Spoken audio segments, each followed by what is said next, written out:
तो देखिए, सबसे पहले क्या करना है कि एक हमारा पेरेंट क्लास होगा रिजर्वेशन। ठीक है।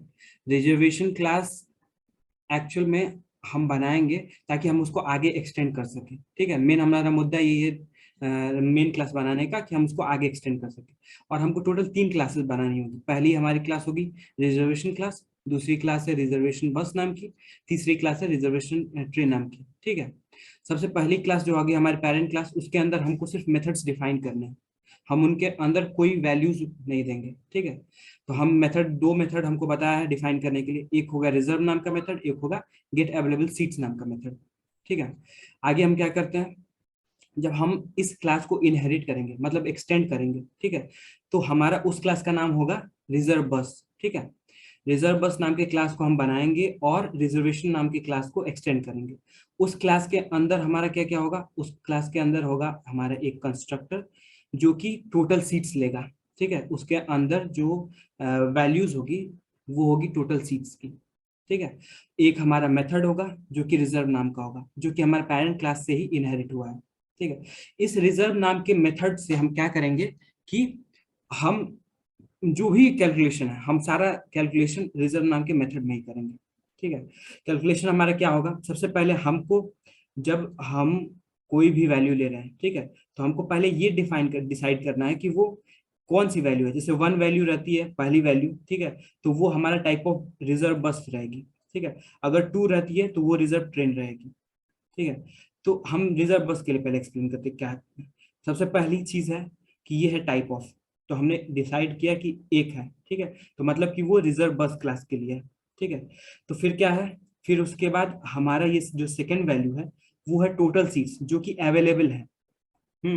और थर्ड वैल्यू क्या है, नंबर ऑफ बुकिंग्स, कि कितनी बुकिंग करनी है।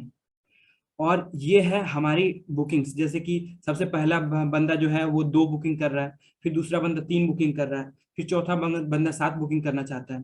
ठीक है। तो क्या करेंगे, सबसे पहले जब हम बुकिंग करना चालू करेंगे तो सबसे पहले बुकिंग करते हैं 2 की। ठीक है। तो 2 बुकिंग करेंगे तो हमारी जो टोटल सीट्स थी, अवेलेबल सीट्स, वो कम हो जाएंगी। अभी हमारी सीट्स हो जाएंगी 8। ठीक है। फिर उसके बाद हम सेकेंड बुकिंग करेंगे, 3 बुक हो जाएगा। उसके बाद फिर से सीट्स हमारी कम हो जाएंगी, टोटल हो जाएंगी 5। फिर जब हम 7th बुक करने के लिए जाएंगे तो बुक नहीं होगा क्योंकि हमारे पास अवेलेबल सीट्स ही 5 है। ठीक है। तो उस केस में हमारा आएगा कि सीट्स नॉट अवेलेबल फॉर बस 7। ठीक है। और जैसे ही हमारा ये प्रोसेस कंप्लीट होता है तो हमको रिटर्न करना है कितनी रिमेनिंग सीट्स अभी भी बची हुई है। ठीक है। सेम चीज इस रिजर्व ट्रेन के लिए भी है। हमको सेम काम करना है। सबसे पहले कि मेन जो हमारा पेरेंट क्लास है रिजर्वेशन, उससे एक्सटेंड करना है रिजर्व ट्रेन को। इसके अंदर 3 मेंबर्स होंगे। ठीक है। मतलब कि इसके अंदर, जैसे कि बस के अंदर सिर्फ एक थी ना, एक टाइप का सीट था, लेकिन इसके अंदर 3 टाइप की सीट है। एक अपर बर्थ की सीट है, एक मिडिल बर्थ की सीट है, और एक है लोअर बर्थ की सीट। ठीक है। अब 3 टाइप की सीट्स हैं तो इसमें 3 वैल्यूज होंगी। हमको जो वैल्यूज मिलेंगी वो 3 मिलेगी कंस्ट्रक्टर के अंदर। ठीक है। सेम यही काम करना है, इसमें रिजर्व का यूज करना है। लेकिन इसमें एक और कैच है रिजर्व ट्रेन में, कि जो हमको वैल्यूज मिलेंगी उसमें ये भी डिफाइन होगा कि वो अपर क्लास की सीट की है, कि मिडिल क्लास की सीट की है, कि लोअर क्लास की सीट की है। देखते हैं एग्जाम्पल से क्या करना है। तो देखिए, सबसे पहले हमको टाइप पता चल गया, टाइप 2 है, यानी कि वो ट्रेन के लिए है। ठीक है। हमारी सबसे पहले अपर बर्थ की सीट कितनी खाली है, 10। मिडिल बर्थ की सीट खाली है 12। लोअर बर्थ की सीट खाली है 40। ठीक है। कितनी वैल्यूज है, कितनी बुकिंग्स है, टोटल 3 बुकिंग्स है। ठीक है। अभी ये एरे थोड़ा सा कैची है। इसमें जो पहला डिजिट शो कर रहा है वो क्या कर रहा है, वो उसके टाइप को शो कर रहा है, कि मतलब कि अपर बर्थ है, कि मिडिल बर्थ है, कि लोअर बर्थ है। अगर 1 है तो मतलब कि वो अपर बर्थ की सीट को हमको बुक करना है। अगर 2 है तो यानी कि मिडिल बर्थ की सीट को बुक करना है। अगर 3 है तो हमको लोअर बर्थ की सीट को बुक करना है। तो पहला जो ये है वो टाइप बताता है, और दूसरी वैल्यू जो है वो कितनी सीट्स बुक करनी है। ठीक है। फिर तो देखिए, पहला ये क्या बता रहा है, टाइप बता रहा है। दूसरे का बता रहा है कितनी सीट्स हमको बुक करनी है। फिर इसमें भी वैसे ही है। फिर ये है सेकंड बता रहा है टाइप, मतलब कि मिडिल बर्थ वाला टाइप है, उसमें कितनी सीट बुक करनी है, 15 बुक करनी है। फिर थर्ड बता रहा है कि तीसरी है लोअर बर्थ की है, और उसमें कितनी सीट बुक करनी है, 1 सीट बुक करनी है। ठीक है। तो ऐसे बोल सकते हैं कि ये पेयर में है। अब उसके बाद क्या करेंगे, तो बेसिकली यही है क्वेश्चन। ठीक है। अब हमको सिर्फ इसको कोड में बदलना है। हम कोड कैसे करेंगे? कोड करेंगे सबसे पहले एक रिजर्वेशन क्लास को हम डिफाइन कर लेंगे। उसके बाद उसके अंदर बेसिकली जैसे जैसे बोला है हम रिजर्व मेथड दे देंगे और गेट अवेलेबल सीट मेथड दे देंगे। ठीक है, एक नॉर्मली हम कंस्ट्रक्टर भी डिफाइन कर लेंगे। हालांकि अगर हम चाहें तो एक एक आता है, कुछ ऐसा होता है कि इफ कंस्ट्रक्टर और समथिंग करके होता है, हमको एग्जैक्ट याद नहीं है। उससे ये होता है ना कि कंस्ट्रक्टर के अंदर हमको कोई वैल्यू नहीं देनी पड़ती पेरेंट क्लास के अंदर। लेकिन फिलहाल हम जो किए हैं उसके अंदर हम पहले ही हम 3 वैल्यूज ले ले रहे हैं, क्योंकि हमको पता है कि यहाँ पे टोटली हमको 3 वैल्यूज मिलने वाली है। तो हम कंस्ट्रक्टर के अंदर पहले ही डिफाइन कर लेंगे कि हम 3 वैल्यूज लेंगे। ठीक है, तो इससे क्या होगा, इससे हमारा ये वाला ट्रेन वाला भी काम हो जाएगा और बस वाला भी काम हो जाएगा। क्योंकि बस वाला में 1 वैल्यूज आ रही है, इसमें 3 वैल्यूज आ रही है, तो हम पहले ही 3 वैल्यूज ले लेते हैं ताकि हमारा बस वाला भी हो जाए और ट्रेन वाला भी हो जाए। ठीक है, अभी हम इसको कोड में देखेंगे तो थोड़ा सा ज्यादा क्लियरिटी होगी। फिर उसके बाद क्या करना है, हमको 2 सब क्लासेस बनाने हैं। ठीक है, 2 चाइल्ड क्लासेस बना रहे हैं ऐसा बोल सकते हैं।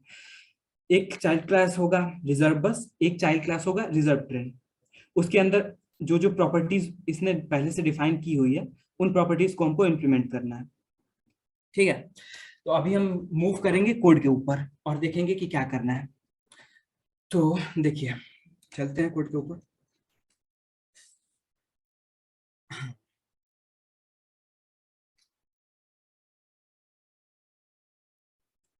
सबसे पहले, क्योंकि आपको भी पता है कि क्लासेस क्लासेस का थोड़ा मोड़ा आइडिया है ही आपको, तो सबसे पहले क्या है, हमारा सबसे पहले क्लास बना रहे हैं।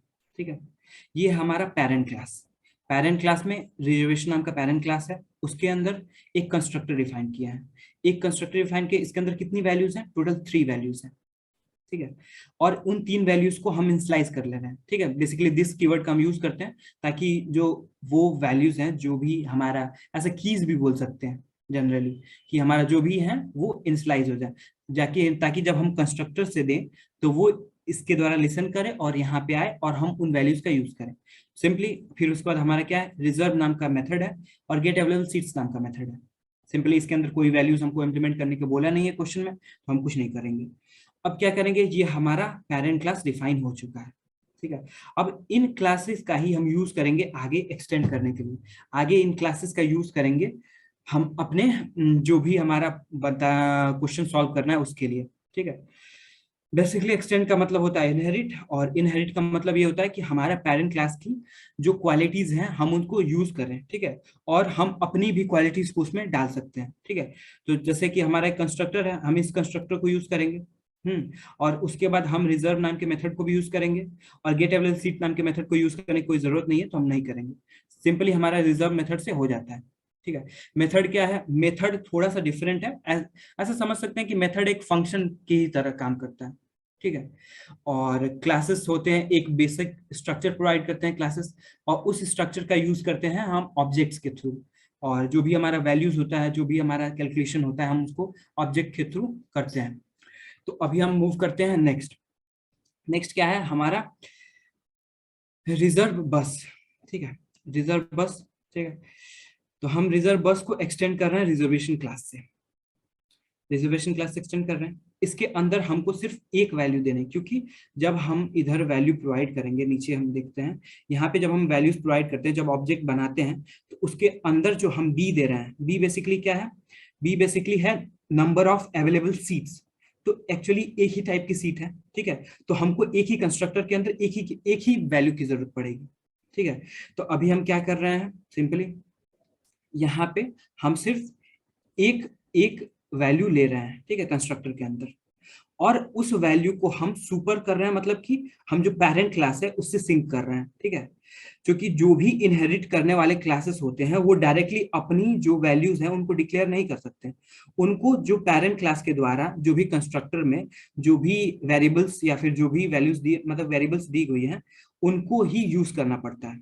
ठीक है, तो हम सिंपली उसको सुपर करते हैं और उसके अंदर यहाँ पे एक वेरिएबल के अंदर वो चीज इनिशियलाइज होगी, ऐसा बोल सकते हैं। ठीक है, बेसिकली हमारा कोई ऐसा रिलेशन नहीं है जो फिजिकली हमको दिखे। ठीक है, बस एक वर्चुअली है कि हाँ, हम सुपर का यूज कर रहे हैं और जो पेरेंट क्लास है उसके अंदर उसी कंस्ट्रक्टर को हम यूज कर रहे हैं, और उसके अंदर हम स्टोर कर रहे हैं, मतलब स्टोर नहीं कर रहे हैं, उसके वेरिएबल्स को यूज कर रहे हैं, बस ऐसा बोल सकते हैं। ठीक है, तो ये हमारा एक कंस्ट्रक्टर है और हमको एक ही वैल्यू की जरूरत थी, क्योंकि हमारा जो टाइप ऑफ सीट है वो एक है। सिंपल। अभी हम चलते हैं रिजर्व के ऊपर। ये हमारा मेन जो रिजर्व की वो मेथड है, ठीक है। मेन हम इसी को यूज करते हैं अपना जो भी है हमारा सीट्स निकालने के लिए, कितनी सीट बची हुई है वो बताने के लिए, कितनी सीट बुक हो गई है वो बताने के लिए। तो सबसे पहले क्या है, हम एक काम करते हैं, हम ये चेक कर रहे हैं कि जो सीट्स हैं वो ऑलरेडी जीरो तो नहीं है। मतलब कि जो सीट्स हमको कंस्ट्रक्टर से मिल रही है, जो हमें ऑब्जेक्ट बनाने के समय में यहाँ पे मिली हुई है, ठीक है, तो वो सीट्स जीरो तो नहीं है। अगर वो जीरो है, ठीक है, तो यानी कि कहाँ गया यहाँ, हाँ, अगर वो जीरो है, ठीक है, तो यूपीएस के अंदर जो भी वैल्यू आएगी, मतलब यूपीएस एक वेरिएबल है, ठीक है, कंस्ट्रक्टर, मेन कंस्ट्रक्टर जो हमारे यहाँ पे देखे थे, ठीक है, तो उसके अंदर जो वैल्यू आएगी वो जीरो होगी, ठीक है। तो हम चेक कर रहे हैं कि दिस डॉट यूपीएस, दिस का यूज करते हैं कभी भी रेफरेंस के लिए। अगर हमको मेन क्लास से या फिर कहीं से भी कंस्ट्रक्टर का रेफरेंस लेना है, उसके अंदर कोई भी इनिशियलाइज वेरिएबल का, तो हम दिस यूज करते हैं। तो हम चेक कर रहे हैं कि यूपीएस के अंदर, जो कंस्ट्रक्टर के अंदर वैल्यू आ रही है, कहीं वो जीरो तो नहीं है। अगर वो जीरो है तो बता दो कि रिमेनिंग सीट्स जीरो है, यहीं पे काम खत्म करो। अगर वो जीरो नहीं है तो हमारा नेक्स्ट का प्रोसेस बढ़ेगा। नेक्स्ट का प्रोसेस बढ़ेगा तो क्या होगा, सबसे पहले एक वेरिएबल हम डिफाइन कर रहे हैं, और जो हमारा कंस्ट्रक्टर के अंदर वैल्यू आई है उसको स्टोर करा रहे हैं, कहाँ पे, टी सीट्स के अंदर, ठीक है। टी सीट्स नाम का एक वेरिएबल हम बनाए, और इसके अंदर एक्चुअल में क्या है, एक्चुअल में है इसके अंदर नंबर ऑफ अवेलेबल सीट्स, ठीक है। अभी क्या करते हैं, अभी हमारा फॉर लूप चलेगा, ठीक है। फॉर लूप कहाँ तक चलेगा, जितनी जितनी हमारी सीट्स की लेंथ है, और ये कौन सा सीट्स है जो हमारा इस पैरामीटर में आ रहा है, तो ये कौन सा सीट्स है यहाँ पे देखेंगे हम, ये वो सीट्स है, ठीक है। हम रिजर्व नाम के फंक्शन मेथड को कॉल कर रहे हैं, बस के रिजर्व नाम के मेथड को हम कॉल कर रहे हैं, ठीक है, और इसके अंदर सीट्स दे रहे हैं। और ये सीट्स कौन सी हैं, जो सीट्स, ये सीट्स वो हैं, ये वो एरे है जो हमको बुकिंग करनी है, ठीक है, जिसके अंदर 2 था, 7 था, ऐसा था ना। तो ये वो सीट्स का एरे है, हम यहाँ से एरे पास कर रहे हैं। और कहाँ पास कर रहे हैं, जो बस नाम के, मतलब कि रिजर्व बस नाम का जो हमारा क्लास था, ठीक है, उसके अंदर जो रिजर्व नाम का वो था, क्या बोलते हैं, मेथड था, उसके अंदर पास कर रहे हैं, ठीक है, ताकि वो कैलकुलेट करके बताए कि कितनी सीट्स बुक्ड हैं, कितनी सीट्स बाकी हैं, और कितनी सीट्स अवेलेबल है, ठीक है। तो अभी हम चलते हैं यहाँ पे। यहाँ पे क्या हुआ, अब हमारा जो सीट्स है वो सीट्स के अंदर आ रही है कि हमको कौन कौन सी बुकिंग करनी है। तो बेसिकली कितनी बुकिंग करनी है हमको ये पता चल गया कि टोटल हमको 3 बुकिंग करनी है, तो हमारा उतना तक चलेगा लूप, ठीक है। अब उसके बाद हम चेक करेंगे कि टी सीट के अंदर, ठीक है, मतलब कि जो हमारा अवेलेबल सीट है उसके अंदर जो हमारा पहली बुकिंग है उतनी सीट्स अवेलेबल हैं कि नहीं है, ठीक है। अभी अगर वो सीट्स अवेलेबल हैं तो क्या करो, बुक कर दो। अब बुक करके वो रिटर्न करो जो वो सीट नंबर है, मतलब कि जो वो सीट है, ठीक है। तो सबसे पहली टाइम क्या होगा, सबसे पहले टाइम चेक करेगा 10 है, 10 ग्रेटर है, मतलब कि ये सीट्स अवेलेबल है। अवेलेबल है तो क्या करेगा, बुक लिखेगा, उसके बाद यहाँ पे वो वैल्यू देगा, क्या देगा, 2, बुक्ड 2, ठीक है। फिर उसके बाद क्या किया है, जो सीट्स है हमारी, जो अवेलेबल सीट्स हैं, उनके अंदर से जितनी सीट बुक हो चुकी है उसको माइनस कर दो, तो वो यहाँ पे माइनस हो रहा है, ठीक है। अभी क्या हो रहा है, अभी हमारा फिर यहाँ से फिर यहाँ पे जाएगा। अब फिर क्या है, अभी हमारे सीट्स के टी सीट्स के अंदर वैल्यूज आ गई हैं 8। अब उसके बाद फिर से चलेगा, उसके बाद अभी फिर से हमारे सेकेंड वैल्यूज के लिए वो करेगा, आई के अंदर इस समय 1 होगा, ठीक है। तो सेकेंड वैल्यू हमारी थी टोटल कितनी, 3 थी, ठीक है। तो 3 और हमारी सीट्स अवेलेबल है 8, तो हमारे फिर कंडीशन ट्रू होगा, फिर से बुक होगा। फिर उसके बाद वैल्यू को डिक्रीज करेगा, इस बार 5 होगा, इस बार फिर से आएगा, चेक करेगा, लेकिन ये थर्ड टाइम जो थर्ड वैल्यू हमको बुक करनी थी वो थी 7, तो हमारा ये कंडीशन फॉल्स हो जाएगा। और जैसे कंडीशन फॉल्स होगा ये हमारा एल्स ब्लॉक में आएगा, और यहाँ पे ये वाला कंडीशन रन होगा कि सीट्स नॉट अवेलेबल फॉर बस, और जो सीट्स हैं, ठीक है। सिंपली इतना हुआ। अभी क्या होगा, अब जब ये टोटल प्रोसेस हमारा कंप्लीट हो गया, ठीक है, हमारा फॉर लूप यहाँ पे एंड हो जाएगा, ठीक है, क्योंकि जितना भी सीट्स था वो चेक कर चुका है, अभी यहाँ पे एंड होगा। अब हम क्या कर रहे हैं कि जितनी भी सीट्स बची हुई हैं बुकिंग के बाद, वो कहाँ बची होंगी, टी सीट्स के अंदर बची होंगी, तो हम उसको रिटर्न कर रहे हैं। रिटर्न कर, यहाँ से रिटर्न करते ही वो सीधे यहाँ पे आएगा, और यहाँ पे वो यहाँ से रिटर्न करेगा, और यहाँ से जैसे ही रिटर्न करेगा वो डायरेक्टली यहाँ पे आएगा और कंसोल होगा, ठीक है। तो यहाँ पे हमने ऑलरेडी बाकी की चीजों को कंसोल किया था और बस हमने रिमेनिंग सीट्स को कंसोल नहीं किया था, तो वो यहाँ से आके कंसोल हो जाएगा। ठीक है, तो हमारा सारी चीजें प्रिंट हो गई कि कितनी सीट्स बुक हुई हैं, कितनी सीट्स अवेलेबल है और कितनी सीट्स बुक नहीं हुई है। ठीक है, तो ये हमारा रिजर्व बस के लिए था। अभी हमारा ऐसा ही कुछ है सिमिलर रिजर्व ट्रेन के लिए। हम क्या करते हैं, बनाते हैं रिजर्व ट्रेन नाम का एक क्लास और उसको एक्सटेंड करते हैं रिजर्वेशन से। ठीक है, अभी क्या करते हैं, इसके अंदर हमारी टोटल 3 टाइप की सीट्स हैं। जब हम यहाँ पे वैल्यूज को लेंगे, ठीक है, जब हम यहाँ पे, अच्छा यहाँ पे एक चीज हम भूल गए, देखिए यहाँ पे हम ऑलरेडी ए के अंदर हमको पता है कि कौन सा टाइप है। अगर ए के अंदर 1 आ रहा है तो मतलब कि हमारा टाइप है वो बस का। अगर ए के अंदर 2 आ रहा है तो वो टाइप है ट्रेन का। तो हमने ऑलरेडी एक लगाया कि अगर ए के अंदर 1 आ रहा होगा तो बस के लिए एग्जीक्यूट करेगा, अगर ए के अंदर 1 नहीं आ रहा होगा तो वो ट्रेन के लिए एग्जीक्यूट करेगा। ठीक है, तो हमारा सिंपली ट्रेन का ये हो रहा है। ठीक है, तो अभी हम देखते हैं कंस्ट्रक्टर। तो हमारा ट्रेन का जो कंस्ट्रक्टर है, ओके, तो एक सेकेंड,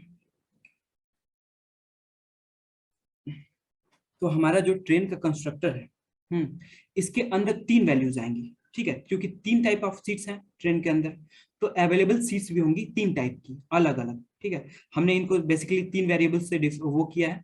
तो यूपीएस आएगा, एमपीएस आएगा, एलपीएस आएगा, 3 वेरिएबल्स हैं। ठीक है, और हम सेम काम कर रहे हैं कि इसको सुपर करके हम मेन उसमें भेज रहे हैं। ठीक है, जो हमारा पैरेंट क्लास है। ठीक है, ऑलरेडी हमने इसको एक्सप्लेन किया था उसमें पिछले, तो आप समझ रहे होंगे।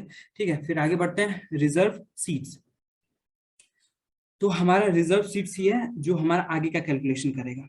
ठीक है, सेम उसी तरह से है, बस इसमें बात ये है कि इसमें 3 टाइप की बुक्स, 3 टाइप की बुकिंग करनी है। ठीक है, 3 टाइप की सीट्स है।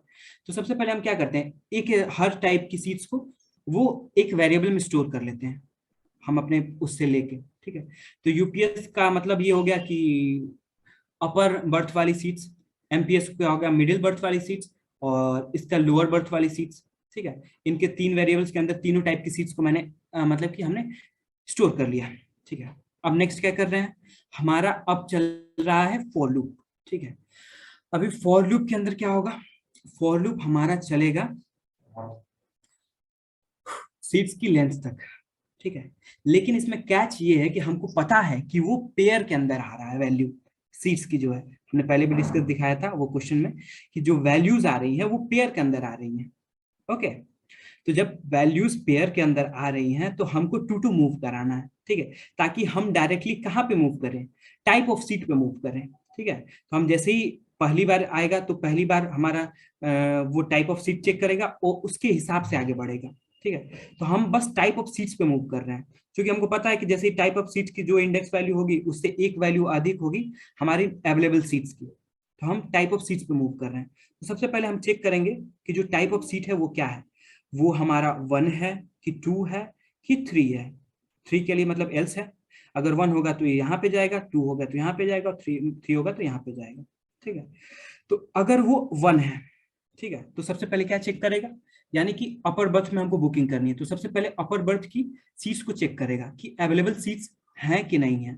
तो अपर बर्थ के अंदर कितनी सीट्स हैं, तो हम i+1 करेंगे इंडेक्स वैल्यू पे, तो वो ये पता चल जाएगा कि अपर बर्थ के अंदर कितनी सीट्स हैं। तो हम कंपेयर करके चेक करते हैं कि क्या सीट्स अवेलेबल हैं, मतलब कि अपर बर्थ की सीट्स जो है वो अधिक है या बराबर हैं जितनी सीट्स हमको बुक करनी है।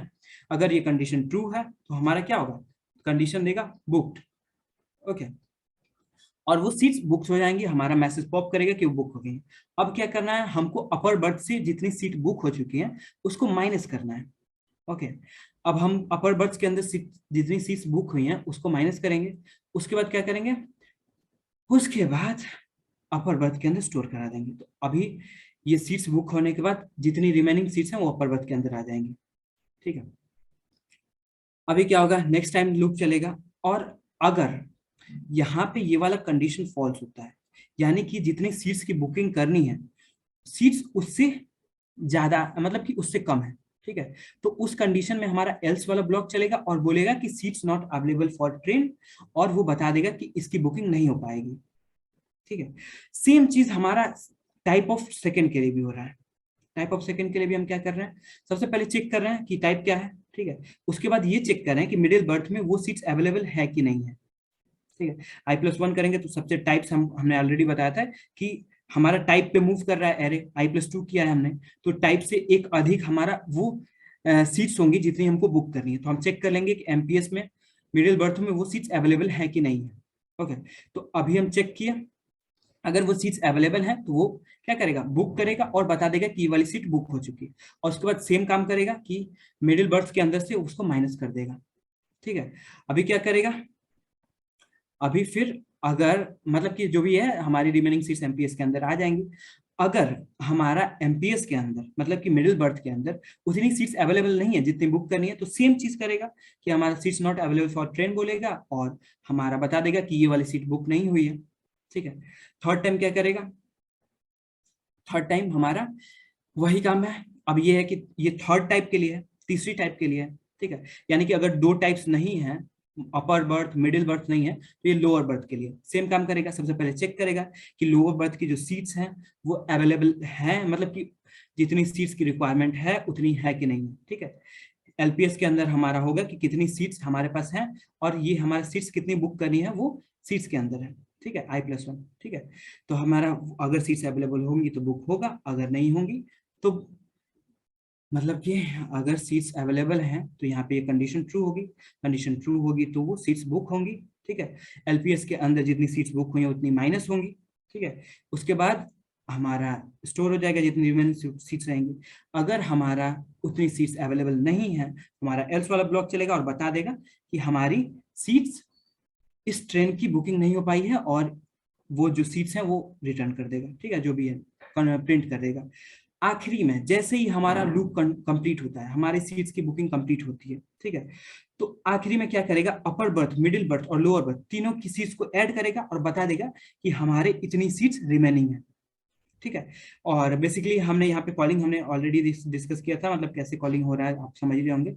बेसिकली जो भी कॉलिंग हो रहा है, सबसे पहले क्या करते हैं हम कॉलिंग के लिए, कॉलिंग के लिए हम सबसे पहले एक ऑब्जेक्ट बनाते हैं। ठीक है, न्यू नाम की वैल्यू न्यू यूज करते हैं ताकि उसको क्रिएट कर सके नया ऑब्जेक्ट। ठीक है, और यहाँ पे टाइप ऑफ ऑब्जेक्ट होता है, किस टाइप का किस क्लास का ऑब्जेक्ट हमको क्रिएट करना है, उसके अंदर हम क्या दे रहे हैं, जितनी अवेलेबल सीट्स हैं वो दे रहे हैं। और ये हम जब उसके रिजर्व फंक्शन को कॉल करते हैं तो हम वो क्या देते हैं, उसके अंदर जितनी सीट्स हमको बुक करनी है वो देते हैं। सेम चीज ट्रेन के लिए भी है और सेम चीज बस के लिए भी है।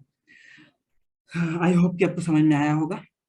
और ये ए हम पहले ही चेक कर लेते हैं कि किस टाइप का है। ए क्या है, a=1 है तो एंड ट्रेन का टाइप का है, और a=1 नहीं है यानी कि अरे मतलब a=1 है तो यानी कि वो बस के टाइप का है, और अगर a=1 नहीं है तो वो ट्रेन के टाइप का है। तो ओके।